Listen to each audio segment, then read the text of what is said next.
خدا و فرشتیان چوپانن ورجه ظاهری بدی.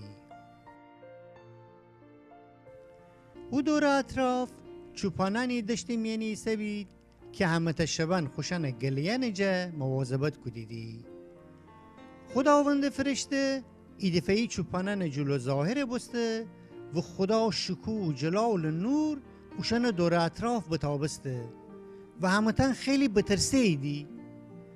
فرشته وگر دسته اوشنه بگفته نه بترسینید، من شماره خورم خبر دارم، تمامی قومی پلدان شادی در پیش دریدی. داوود نبی شهر میانی امروز نجات دهنده شمره به دنیا بمو که مسیح خداونده. اون نشانه شمره انیسه که ایت زی گنداق دوسته آخور میانی خفته پیدا کنیدی.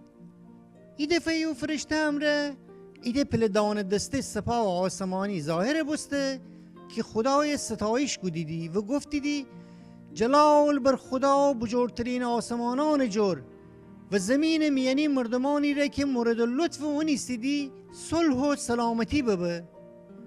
باز این که فرشتیان چوپانن ترک کدیدی و همتن وگرده سیدی آسمان جور، چوپانن هم دیگر بگفتیدی باید بشین بیت لحم و اتفاقی که دکفته و خداوند امره و نجا آگاه بگوده جه نزدیک بدینیم. هنوستی عجله امره بشیدی و مریم یوسف و او زایکی که آخور میانی خفته بید بیافتیدی. وقتی که زایک بیدیدی و او چیزی که درباره اون فرشتیان جه بشنوستی بید تعریف بگودید. تمام کسانی که چوپانن گبان اشنوستیدی تعجب بگودید. عیسی مار مریم تمامی گبان خود خاطر مینی سپردی و همه او گبان خود دل میانی فکر بودی.